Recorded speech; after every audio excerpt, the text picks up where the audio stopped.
वालेकुम फ्रेंड्स। हमारा आज का लेसन है गैशियस एक्सचेंज की जनरल टॉपिक है कि ऑर्गेनिजम्स में गैसों का तबादला किस तरह से होता है। आइए हम अपने टॉपिक की तरफ चलते हैं।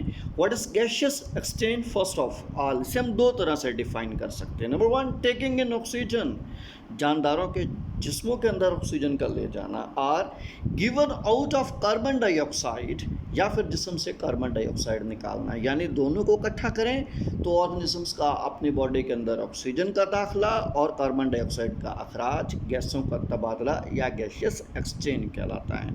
साथ एक टर्म है respiration.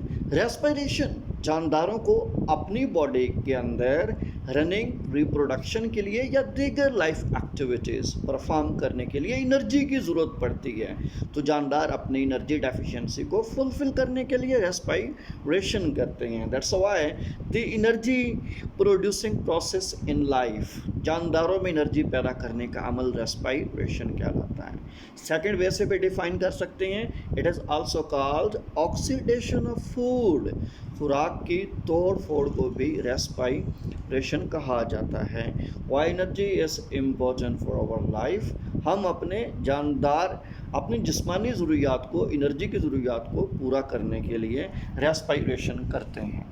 Let's say levels or types of respiration, दो तरह से होती है, एक सेलुलर लेवल पर और दूसरी ऑर्गेनिज्मिक लेवल पर होती है।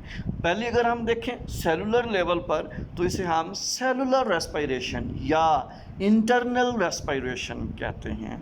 सेलुलर रेस्पायरेशन या इंटरनल रेस्पायरेशन क्यों कहा जाता है? क्योंकि ये सेल के अंदर होती है। ज़रा डिटेल से डेफिनेशन अगले टॉपिक में हम लेंगे। दूसरी किस्म इसमें है एट ऑर्गेनिज्मिक लेवल, जानदारों के जिस्मों पर। ये तीन तरह से, ब्रीदिंग, गैशियस एक्सचेंज या एक्सटर्नल रेस्पायरेशन, ये तीन टर्म्स हम ऑर्गेनिज्मिक लेवल फॉर रेस्पायरेशन के लिए यूज़ कर सकते हैं, जबकि सेलुलर लेवल रेस्पायरेशन के लिए हम दो टर्म्स यूज़ करते हैं। नेक्स्ट एक और कैटेगरी भी लेवल ऑफ रेस्पायरेशन की है, जो कि ऑक्सीजन की प्रेजेंस और ऑक्सीजन की एब्सेंस पर ले जाती है। अगर ऑक्सीजन की मौजूदगी में रेस्पायरेशन हो तो एरोबिक रेस्पायरेशन कहलाती है। देन अगर ऑक्सीजन एब्सेंट हो तो फिर एनएरोबिक रेस्पायरेशन कहलाती है।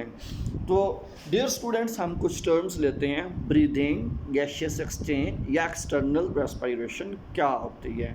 दो तरह से डिफाइन हम इसे कर सकते हैं। First step is that taking in oxygen and given out carbon dioxide, सांस के ज़रिए ऑक्सीजन को जिस्म में ले जाना और कार्बन डाइऑक्साइड खारिज करना।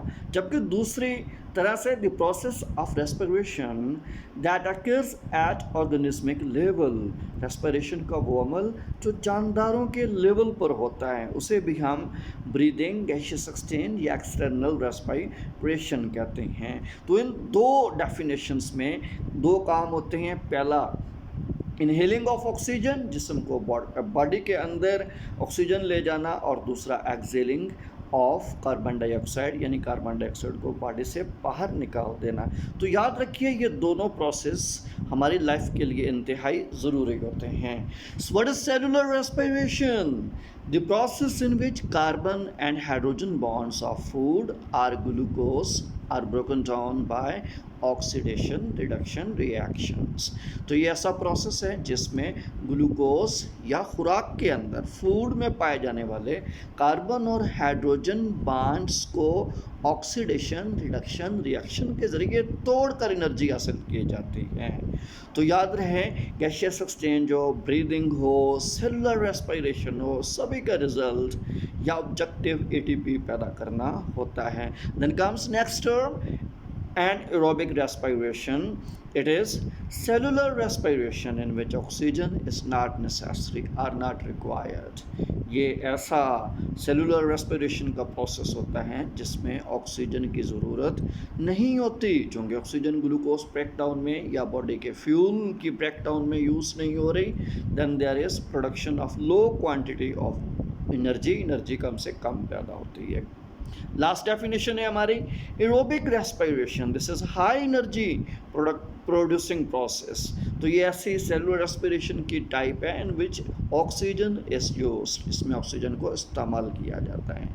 हम अपने सारे टॉपिक को समराइज़ करना चाहें तो इसमें ग्लूकोज टूट रहा है। ग्लूकोज ऑक्सीजन के साथ रिएक्ट करता है जिससे वाटर और कार्बन डाइऑक्साइड पैदा होती है। ये नीचे बैलेंस्ड इक्वेशन दी गई है। मैं उम्मीद करता हूँ कि स्टूडेंट्स को मेरी ये वीडियो पसंद आई होगी। आप हमारी मज़ीद वीडियोस देखने के लिए काइंडली हमारे चैनल को सब्सक्राइब ज़रूर करें। Thank you.